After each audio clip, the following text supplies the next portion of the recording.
The world just changed overnight, and the markets are panicking. As breaking reports confirm U.S. airstrikes on Iranian nuclear sites, Wall Street is spiraling, oil is surging, gold just shattered records, and investors around the world are bracing for something far worse than a sell-off. This isn't a correction, it's the beginning of war-triggered financial warfare, and you're about to see what happens next. Overnight, confirmed reports began flooding in. The United States has launched targeted airstrikes against suspected nuclear facilities in Iran. Within minutes, oil futures surged. Gold spiked past $3,330 an ounce, and pre-market volatility tore through global indices. But this isn't just about retaliation. This could be the financial spark that reshapes global capital flows, fractures long-standing trade partnerships, and forces investors to confront a new era of war risk premiums overnight. And the scariest part?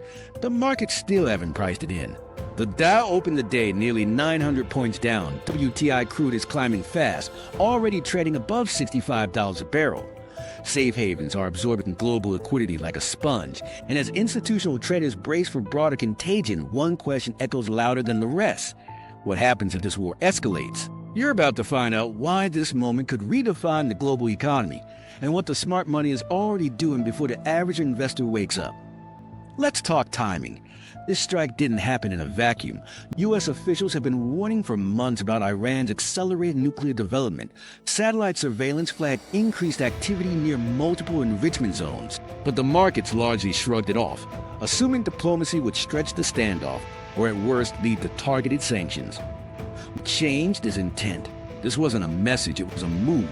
Sources suggest the strike hit two primary facilities, one in Natanz, long known for centrifuge development, and another near Arak, suspected of heavy water production. Iranian media has issued retaliatory threats. Israel has raised its alert level, and oil-producing allies across OPEC are signaling emergency meetings. This is no longer political theater, it's a real military engagement with real economic consequences. Here's where it gets more dangerous. Global investors are staring at one of the most fragile market setups in decades. U.S. tech valuations are bloated. Debt levels have never been higher. Inflation remains stubborn in core categories. And the Federal Reserve, already facing criticism for stalling rate cuts, may now be forced to pivot again under war-driven commodity inflation. In other words, everything just got more expensive and less predictable. Now let's break down the three most immediate market impacts, all of which are already in motion. Number 1, oil. With WTI crossing $65 per barrel and Brent likely to follow, global shipping costs are about to spike. That means everything from groceries to electronics to fuel is going to cost more, especially in regions that rely on maritime imports through the Strait of Hormuz, where nearly 20% of the world's oil passes daily. If Iran retaliates with naval disruption or proxy attacks on shipping routes, energy markets could explode overnight. The $100 oil scenario that analysts dismissed just last month is now back on the table. Number 2, gold. Safe haven demand is surging. Gold just breached $3,330 and is heading higher. Silver and platinum are tracking similar paths. Central banks, particularly in BRICS nations, are accelerating bullion accumulation as a hedge against currency devaluation. If the U.S. dollar weakens under fiscal strain from a prolonged conflict, expect more capital to flee into hard assets. This isn't just a temporary spike, it's a reallocation event. And number 3, equities. The S&P 500 and NASDAQ are absorbing heavy hits in early trading, but the damage isn't evenly distributed. Defense stocks are rallying hard, energy producers are green across the board, and cybersecurity firms anticipating retaliatory digital warfare are quietly gaining institutional attention. This isn't just market turbulence, it's a sector reshuffling, and timing it right could mean the difference between a 30% drawdown and a breakout. Now here's the twist no one's talking about China. While all eyes are on Iran and the U.S., Beijing is quietly moving capital. Overnight, yuan liquidity injection spiked. Several major state-backed funds increased gold reserves and reduced U.S. Treasury exposure. And one leaked internal memo suggests China could use this crisis to test American economic vulnerability, especially if bond yields start destabilizing. If China accelerates de-dollarization during this window of chaos, it could fracture global confidence in U.S. monetary dominance. That means the ripple effects from a single strike could turn into a full-scale currency realignment. Still with me? Here's a quick reset, because this is where things really start to bend.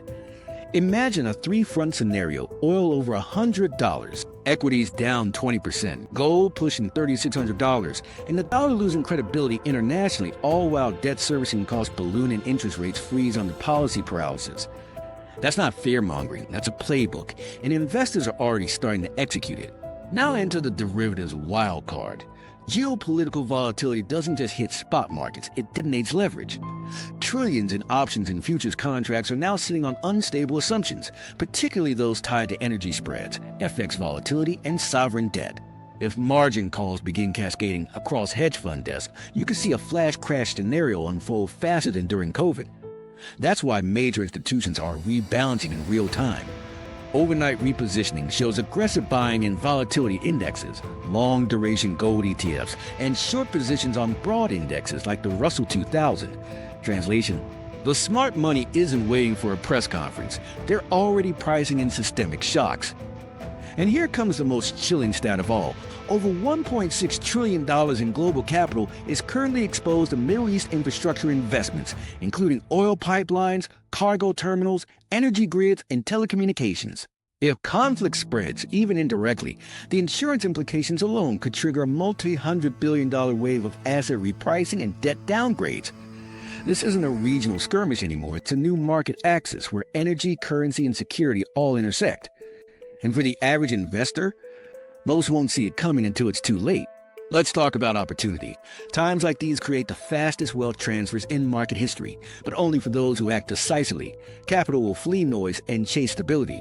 That means hard assets, strategic commodities, and critical infrastructure stocks will move first. Defensive tech will follow. And fiat-denominated cash, if held too long, will get torched by inflation and panic devaluation. The play isn't about guessing what comes next. It's about understanding that the game just changed and aligning before the headlines tell you it did. War doesn't just destroy. It reveals fragilities, overextensions, and hidden dependencies in every economy. It exposes which nations are truly self-sufficient, which currencies are truly stable, and which investors truly understand risk. If the U.S. engages in prolonged conflict and the financial system responds the way history says it will, then we are now entering a phase where the next 6 months could define the next 6 years. And here's what most retail investors still don't understand. Markets aren't just reacting to headlines. They're reacting to velocity, the speed of disruption.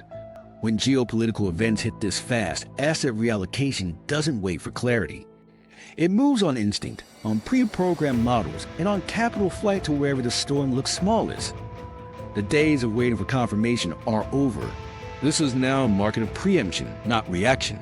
And that changes everything, especially for those who are still sitting in passive portfolios, hoping to ride out volatility like it's 2018. That strategy won't work this time, not with what's coming next. Stay alert, stay agile, watch the flows.